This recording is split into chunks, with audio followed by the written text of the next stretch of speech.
Yes. Nimekuja tena. Naendelea tu kuongea, nataka tusafishe uwanja wa injili. Yes. Kuna mambo yameendelea miaka na miaka na miaka. Na imeridhiwa hata na Gen Z, wahubiri wetu Gen Z wanainuka kizazi kipya. Kielewi. Kupata mnauza mishumaa, mnauza manchi, mko na bimbo ya Bwana, mwingine ako na kendo za rent, za burak, mwingine ako na mbirika ya kuosha watu miguu, mwingine anauza vivangio. Sasa hao kizazi kipya chenye tunapaa kiridhi injili kutoka kwetu kimechanganyikiwa. Nataka leo kupitia neno la Bwana nabii Daniel atusomee hiyo maandiko. Somee hiyo maandiko. Ana kitabu anaongea nabii wa Mungu. Nataka tusomewe hiyo kitabu uelewe chenye ninajaribu kusema. Mimi sipigani na sitafuti chakula. Niliona watu wanasema sijui Kisungu, sijui Kiswahili, niko na njaa. Mimi sihubiri kwa sababu ya sandaka. I'm sorry. I preach because it's our call na Mungu ananisaidia. Warumi 16. Warumi 16. Mstari wa 18. Mstari wa 18. Kwa sababu walio hivyo hawamtumikii Bwana wetu Yesu Kristo. Walio hivyo hawamtumikii Bwana wetu Yesu Kristo, bali matumbo yao wenyewe. Bali matumbo yao wenyewe. Na kwa maneno laini na ya kujipendekeza. Na kwa maneno laini na ya kujipendekeza. Waidanganya mioyo ya watu wanyofu. Wanadanganya mioyo ya watu wanyofu. Maana utii wenu umewafikiria watu wote. Maana utii wenu umewafikiria watu wote. Basi nafurahi kwa ajili yenu. Nafurahi kwa ajili yenu. Lakini nataka ninyi kuwa wenye hekima. Nataka nyinyi kanisa la Yesu muwe wenye hekima. Katika mambo mema. Katika mambo mema. Na wajinga katika mambo mabaya. Na wajinga katika mambo mabaya. Na Mungu wa amani atamseta shetani. Na Mungu wa amani atamseta shetani chini ya miguu yenu upesi. Chini ya miguu yenu upesi. Unataka shetani awekwe chini ya miguu yako. Ngoja kidogo mtumishi wa Mungu. Endelea. Tuanzie mstari wa 17. Ndugu zangu na wasii. Ndugu zangu na wasii. Waangalieni wale wafanyao vitina na mambo ya kukwaza kinyume. Waangalie wale wafanyao vitina na mambo ya kukwaza kinyume. Cha mafundisho mliojifunza. Cha mafundisho mliojifunza. Ukajiepushe nao. Tunaambiwa tuangalie watu wanaharibu injili. Tujiepushe na wao. Tujiepushe na wao. Mimi naongea sikuokopi. Najua uko umelea watu wengi, umewaweka hii ni influence ya uongo. Wenye nikikuongea ama nikutanje. Wahubiri wote wa mafuta. Vivagio, misumari, maji, kitambaa, mpaka mbomu. Naona sasa hivi kutatokea mwingine auze guruneti. Hebu tuelezee nabii wa Mungu. Mambo ya misumari.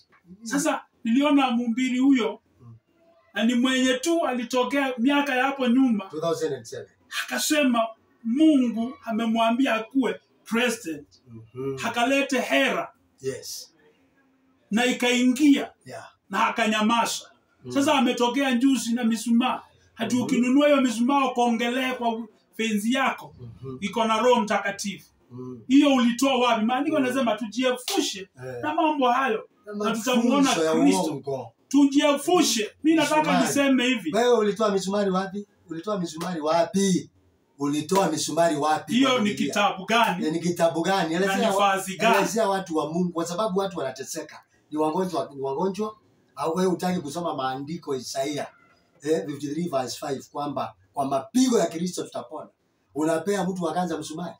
Kwanza Isaia 54 inasema nini? Isaia 54. Inasema nini? Tutaki kuinguza chana na. Tutakuja round ya pili. Alitoa misumari wapi? Maandiko yanasema chooni mununue pasipo fedha. Pasipo fedha. Pasipo gharama. Uko na kiu kuja ukunywe maji. Neno la Mungu si ya kuuza. Na nilirudia hivyo nikisema wewe unaoambiwa ati unahitajika ng'ombe 2 ufunguliwe.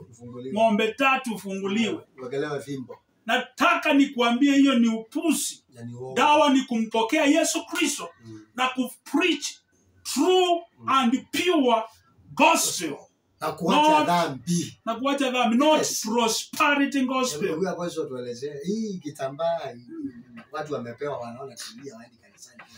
siku hizi watu hawaendi kanisani Apostle. Watu hawaendi. Watu wanaona kitambaa ni kitambaa alipewa na akapewa maji. Mwingine alitembea. Hawaendi kanisani. Na mzee ni mlevi. Mzee ako na shida, ako na mgonjwa na hawaendi kanisani kuabudu Mungu. Hiyo ni miungu. Sasa amepewa Mungu wa kitambaa. Ni miungu. Unaweka watu imani. Maandiko yanasema imani yetu iko ndani ya Kristo Yesu. Si kwa vitu vinavyoonekana kwa macho ya wanadamu. Bali imani yetu tunaiweka ndani ya Mungu. Kwa hivyo wahubiri wote wa Kenya. Kuna makanisa ya kitambo hii tunaita ya ndeni. Iko afadhali mtu wa Mungu. Hii iko afadhali. Hii iko afadhali. Kwa sababu wana sheria, utauza maji kesho unafuta. Lakini sasa ndiko maana tumetokea hizi makanisa zetu tumetokea. Hakuna msumari kwa Biblia. Hakuna msumari. Na uliona ikiuzwa. Hakuna mafuta. Biblia inasema James chapter 5. Pakeni wagonjwa mafuta, si kuwapea. Wapekeni na muombe.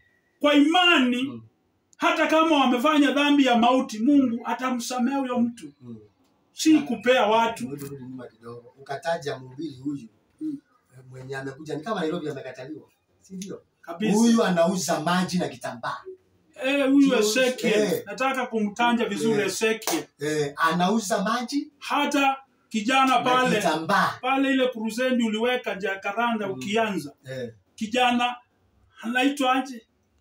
Okanga. Nuru Okanga alimwambia vizuri, uliponya viwete ulikuja nazo na mimi na support 100%. Matunda yanaonekana ni dhahiri. Wacha nikwambie mtu wa Mungu aje nikwambie. Watu wana train viwete. Ambiwa mkija crusade msikie wala hiyo na magonjwa inueni mapimbo. Watu wanainua mapimbo. Wacha nikwambie kitu. Nilitembea Mlolongo, ule nabii wa kitambo wa Mwende aliyongeuza mdomo. Gabara alikufa na kanisa yake imemea nyasi. Kuna kanisa ingine iko pale Hosops, ilikuwa mtu anaitwa Ndowati nabii wa uongo.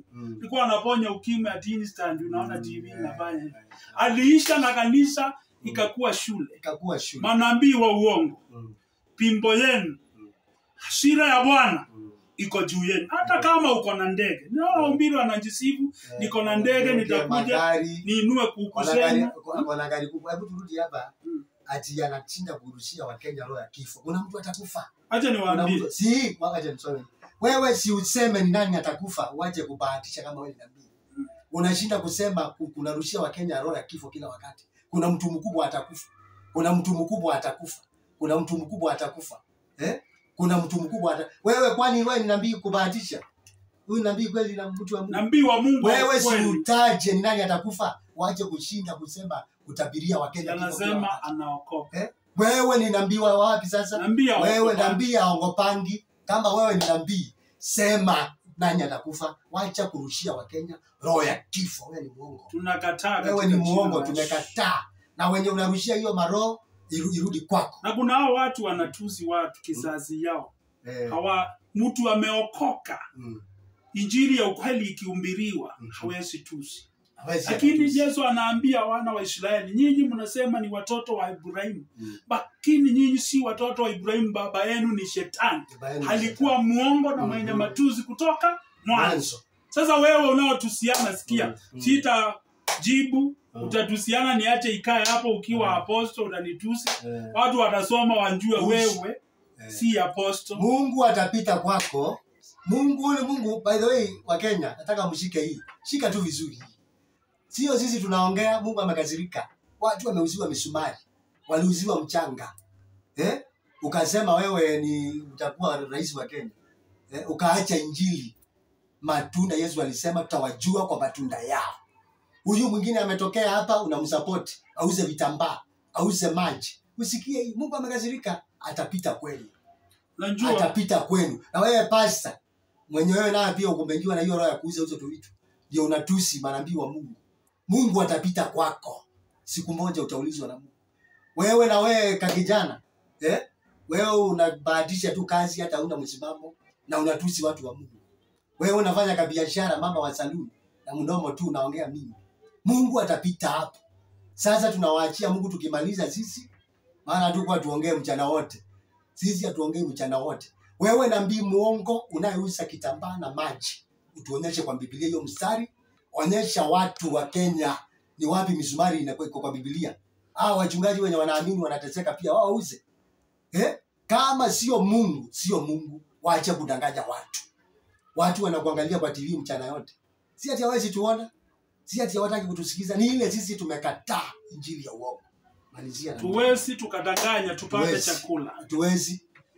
Na wewe jenga kile utajenga. Watu hatutaki ngari yenye itapatikana na uongo. Hatutaki pesa tuimbie wa Kenya ati ninunue ndege. Hiyo sitaki. Yesu mwanzilishi wa imani yetu. Aliondoka hii duniani hana kitu. Hata gari aliomba ni funda na hakuwa wake. Akatumana funda akaenda Yerusalemu na akamwambia ambieni mwenyewe itarudisha. Peter hawakuwa na kitu. Pesa walipata si yao ya kujitanjirisha, ni ya kusaidia wajane na mayatima. Si kuonyesha manyumba, si kuonyesha magari makubwa. Unaongea na kiburi sababu umeibia wa Kenya. Unaongea na kiburi. Yes, nataka tumalizie hapo. Mungu wa amani awabariki.